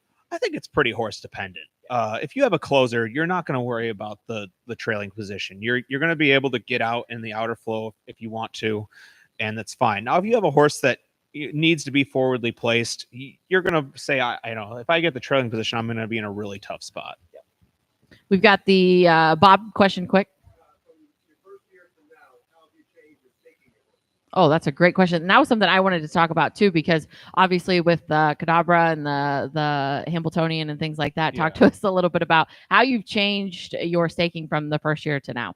I think we're pretty fortunate if you do race in Indiana. We have so many Grand Circuit opportunities right here, especially my 2-year-old trotters. They have the Jim Doherty. They have the Peter Houghton. So they have the opportunity to go for $400,000 right at their home track. They have the Kentuckiana for pacing fillies and trotting fillies. So between that and 6 legs of the sire stakes, I don't feel the need to stake them outside of here, because you put them in the trailer over and over again, they get tired. And I think the ability to race for that type of money right here, it allows you to take on the best without shipping 12 hours to go do it. Yeah, and I think Burke touched on that a little bit too, Jacob, about how the Indiana horses and talking about how they can go on and do bigger things because they can stay right here. They don't have to ship all over the country. Again, we're getting ourselves into a rabbit hole. We're talking to Jay, but we've got the 7th race coming up, and this is a field of trotters. We've got a $50 bill out of a Pine Tucky mare who raced a lot here at Hoosier Park, and she's produced some here in the $150 dance. Talking about dancing in the Pines, this filly for Team Putnam. Yeah, Dancing in the Pines. She made $110,000. Third full from this mare. Also had major dance moves. He was a really fast horse. It could be a little bit quirky. Trotting 154-2 here at Hoosier Park and made nearly $50,000. I was interested to see the 3 in here as we talk about what horses should look like and things like that. I think this is a very aptly named filly. It's a chestnut. Help is on the way, named Help Me, I'm Red, for Mervyn Schmucker. So you got to like that. The 4, another one, first crop of Pastor Steven. This one, Team Wren, a $19,000 Lexington Select yearling purchase. Made a break in her in her second, but 2, 2, and 3 in her first out. Yeah, also like the 6 there, Urgent Matters, a Swan for All. 12 full from the mare, but a half sister to likes of Fiji who made over $300 or $300,000. And we'll send it up to Michael Chamberlain for the call. And off stride before the start was Urgent Matters. They are off. And a good beginning for Me Montana. And she is right out for the lead. Dandy's Princess is next second, followed by West Wind's Pegasus. Then $50 Dance is fourth. Fifth is Help Me, I'm Red, a gap of about 8 off to Cha Cha Bling, and Urgent Matters trails the field. They're on the first turn, and the leader is Me Montana. Me Montana in front through a quarter of 30 and a fifth. Second is Dandy's Princess, And another length and a half back to West Wind's Pegasus as $50 Dance went off stride on the turn. Off stride also, Help Me, I'm Red. On the backstretch now. And it is Me Montana, who took the lead right at the start, still has it, approaching the half-mile pole. Second is Dandy's Princess, 2 lengths back to West Wind's Pegasus third. The rest are all well out of it, as Cha-Cha Bling's got the 4th spot and Urgent Matters 5th. The half in 1 minute and 3/5, 30-2, that second quarter. Going on to the second turn, Me Montana, still the leader. After that is Dandy's Princess, then West Wind's Pegasus. As they move midway around that second turn, Me Montana the leader. Me Montana now in front by 1 length and 3/4. After that is Dandy's Princess, then West Wind's Pegasus. Head of the stretch, headed for home, 3/4, 131-1. Me Montana has led all the way, but now here comes West Wind's Pegasus on the outside, and West Wind's Pegasus has taken the lead. Dandy's Princess going by Me Montana to take second, but West Wind's Pegasus has got a 5-length lead coming down to the finish. West Wind's Pegasus has won very impressively here. Dandy's Princess second, then Me Montana third. The time 1:59-4. Nice qualifying day for Team Miller, Luane Miller and Susan Miller. West Wind's Pegasus. I was talking to Jay and Jacob here. This is a Michigan-bred filly, as you guys have enlightened me. Yeah, had to look him up on Pathway. I was gonna have to admit, not very familiar with him. He made over $500,000 as a racehorse standing up in Michigan. This is his first crop. The dam made over $150,000 cash hall mare. So first full from the mare too. So is a horse that had experience, won on one of the Michigan fairs, 216-1 on the Michigan fair circuit before coming down here to Team Miller with an impressive qualifying debut. And we were talking a little bit before we got started here with New Jersey Viking. That one you guys told me Aki Svanstedt had. I mean, I remember the name and things like that. Illinois bred? Yes. Yes, Illinois for their team. Svanstedt, their New Jersey Viking, Team Miller rather. But I like the way that filly trotted. Dandy's Princess, a $17,000 yearling purchase. So I've got one more qualifier on the day. This is going to be a pacing qualifier, and we've got a field of 8 set to go postward. Again, anybody have any questions, please feel free to chime in, as Jacob and I have kind of hogged the questions here, but Bob has done a good job of keeping us honest. Bob?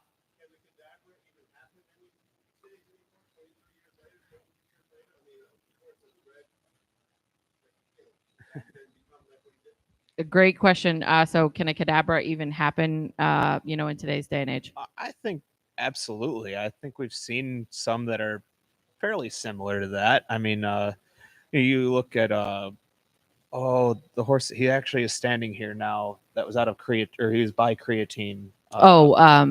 Yeah. From the Meadows there. That's the only thing I remember. But yeah. Oh my gosh. Okay. Yeah, I'm drawing a blank on. It'll come up. I can see the horse. Jujubee. Jujubee. Thank you. Yes. Horses that are maybe off the beaten path, pedigree wise, and stuff like that. Now, Cadabra was a special thing. We had the dam and the sire ourselves, so that is probably pretty rare. I mean, I think my grandparents gave the sire to my parents for $1, and awesome. The dam of Cadabra was given to them by Mrs. Dygert for $0.01. So good luck trying to replicate that story again. Very much so. But I think that there's just horses can come from anywhere. Mm-hmm. Jimmy Freight came from Iowa. Yeah. There's this, a good horse will find a way. It's whether you train them poorly or not. A good horse can usually overcome the mistakes that people make or the crazy breeding that they have. And, I feel like we've touched on a little bit of everything, but that was one other thing I wanted to talk to you a little bit about. Talk to us a little bit about your program. Some trainers have, certain ways of doing things. I know you said that they, primarily winter in North Carolina.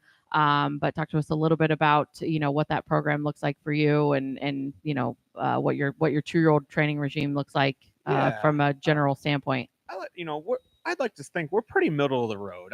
We're not in crazy speeds early on, but we don't baby them either. I'd like to know by the stake payments in February and March if I got something. So you got to stress them a little bit. Got to see if they got any speed. So you're not just pouring money down the drain that way. So I try to put them a little bit of stress on them early on, see if what they have, and then as you move from there, I think we train fairly hard, but I don't have a stable where I can just grind them into the ground and replace them, because Right. once they're if I get them sore or they need time off, my owners aren't going out buying more horses just to replace them just to replace it. So I try to stay where we're keeping them at their fitness, but I'm not going overboard where I'm subjecting them to maybe more soundness issues than if I took the gas pedal off a little bit. Yeah. I know every trainer we've had so far has kind of mentioned the fact that when you put them in that first qualifier, the last thing you want to have happen is where they kind of get their heart ripped out in that first qualifier and kind of get their bridle jerked off. So when do you kind of make the decision? What are you looking for when you know you're going to pull the trigger and drop them into qualify? Yeah, and I think it's kind of tough for me because especially we have 3 riders. Usually, if we do put them in the race bikes, we go with just 2 horses at a time. So some of them, I go solo with them, and they just I think, man, I went a mile and 2.6 with them, and I was like, well, yeah, but I think if I get them in a group of horses, they'll be better. Wake up a little bit. And sometimes you're right, sometimes you're wrong. So maybe sometimes it doesn't work out, but you just have to get a feel for how ready your horse is, and if you put enough of them behind the gate, you kind of get a feel for, oh, this horse just needs a field of horses, or man, this horse needs more time. But if you've been consistently working on them since November and you get them on under 210, usually you throw them in a qualifier. If they got some talent, they will go for it at that point. And I would touch on a little bit, talk to us a little bit about what that, I guess, some trainers call it the culling process. You got a 2-year-old, maybe didn't make it for whatever reason, soundness, just issues. Are you pretty staunch in, holding those horses over? Is it a case by case basis? What does that kind of look like for you? We tend to hold over quite a few of them. I usually at least give them till the early 3-year-old season, just because, if I thought enough of you to have you in the barn at the beginning, I feel like I should give enough for you to maybe overcome your 2-year-old greenness, your 2-year-old soreness, and get over that and see what you are at 3. And that works and that doesn't work. Sometimes they're just not talented enough to take this toll that this track does. Other times you made the right choice and you waited on them and it pays off. So I think our stable, especially, we tend to give them more time than a lot of other people do. I'm not going to sit on them for 2 years and never race them or anything like that. But if they are at 2 and they, if they're just slow, I'll probably will get rid of him. But if it's like, oh, well, he's making breaks, he's sore in his knees, I'll tend to give them the time to grow up and see if that's just the issue that it was, and they can be a better horse than that. Very good. Then kind of on the opposite end of the spectrum, a horse like Ponda Warrior, I remember how good he came out of the gate his first couple starts at 2. When did you kind of know training down that you had something really special there?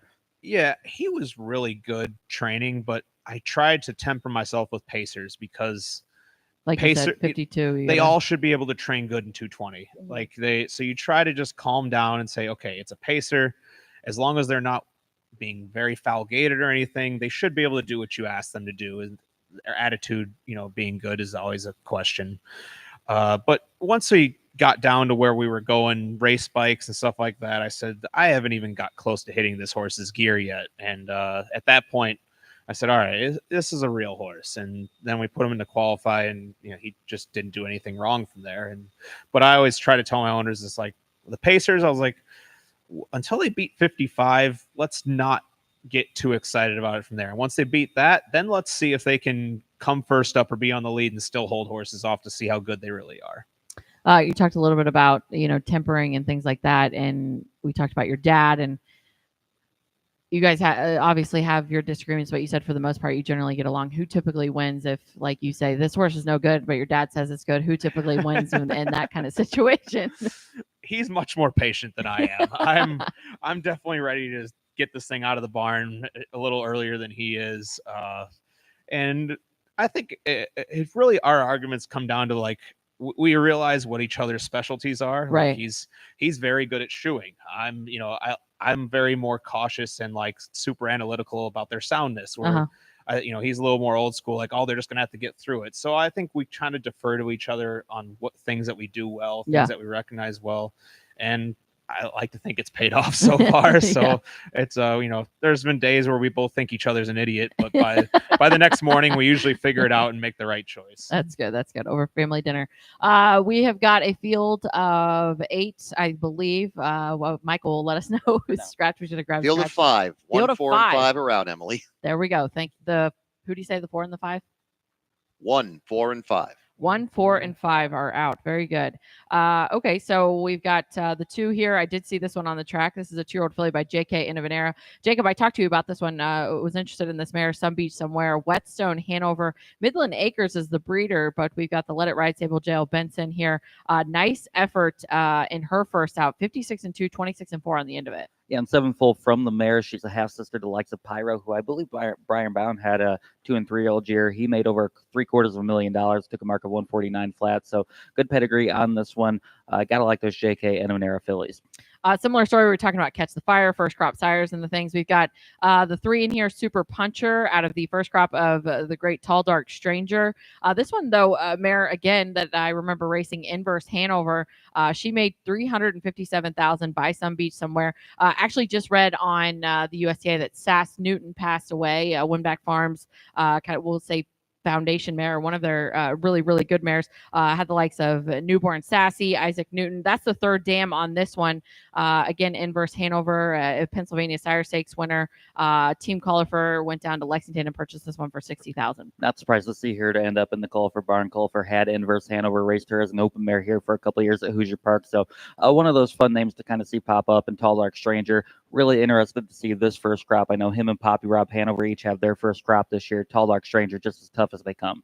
And the 6, we talked about Team Miller having a great day at the qualifiers. They're going to send out Lucky Stare here. This is a 2-year-old filly by Always a Virgin. This is one of those, Jacob, that we were talking about. A nice purchase, $7,000 yearling. Out of a mare, a Western Spirit mare, who, of course, you don't often see, but she's produced some If I Lose and the likes. Yeah, and people kind of went away from Always a Virgin in his last couple of years, but he's still throwing some good ones. Why not now kind of being chief among them? But Lucky Stare, half sister to the likes of If I Lose, made over $200,000 as well as Shady Starlight. So good pedigree there on those Always a Virgin as we kind of wind down his last couple crops here in Indiana. And as they turn in, we've got RK Swift for Matthew McKenzie. This is a 2-year-old filly by Captain Trevor. We saw Captain Trevor a little earlier on in the day. And that's the 8 here as they get ready to go behind the gate. Atlee Bender is driving RK Swift. Field of 5. They are off. And in the center, it's a good beginning for Night Divides the Day. And she goes out to take the early lead. RK Swift to the outside of JK Pearl Stone. 3 lengths back to Super Puncher. And Lucky Stare is 5th and last. Going on to that first turn, RK Swift moving up on the outside of Night Divides the Day. And RK's Swift has now taken the lead. Night Divides the Day is back to 2nd. And then 3rd, JK Pearl Stone with the quarter up in 31-3. 3 lengths further to Super Puncher, and Lucky Stare is the trailer. 5-some are now on the backstretch, and it is RK's Swift, 2.5 lengths in front. Night Divides the Day, now getting closer in 2nd, with JK Pearl Stone 3rd.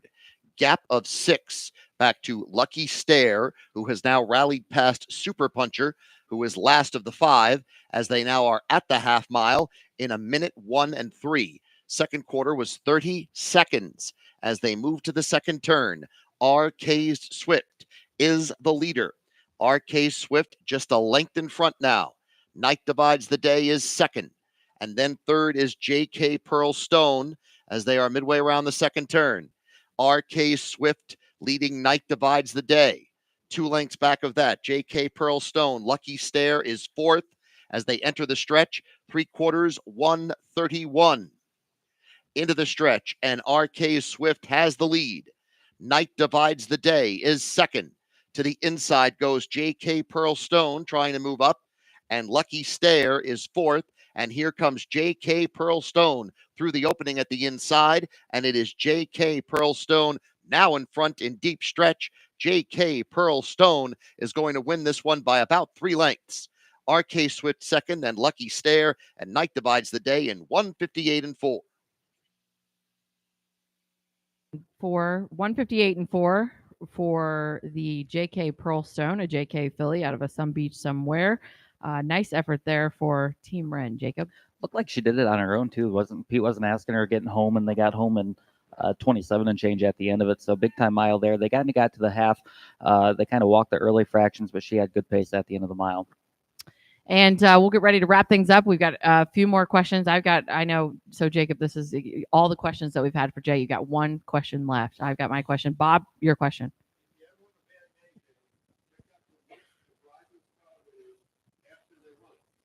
I love it. Very, very good comment. So if you ever have a bad day, Jay, Bob was saying, look up the list of Rising Star winners and what they did after they won it. And that kind of leads into my question.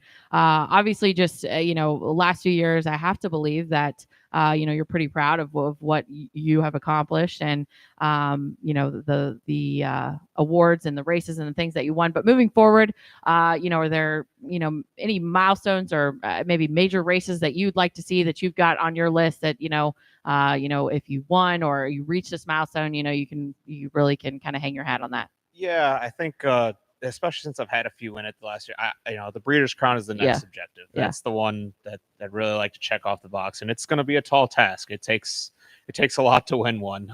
That's the one. If I can get one to that stage, that's the you've made it stage. Right. And I've had Ponda Warrior's been in it twice. I've had a couple in the eliminations, and we're getting closer. So hopefully one day we can kick the door down. And then kind of on that note, what's the summer look like for you? I know you've been going back and forth to the Meadowlands a little bit with Ponda Jet in the graduate. Kind of what's that experience been like racing at the Meadowlands in the Grand Circuit, and what's the rest of the summer look like for you? Yeah, 2 weeks ago was my first trainer start at the Meadowlands. I'd been as an owner, but never as a trainer. And, the Meadowlands is special. You go to warm up and you can see the city skyline behind you as you warm up, and you just kind of get that big fight feel to you as you're going through it.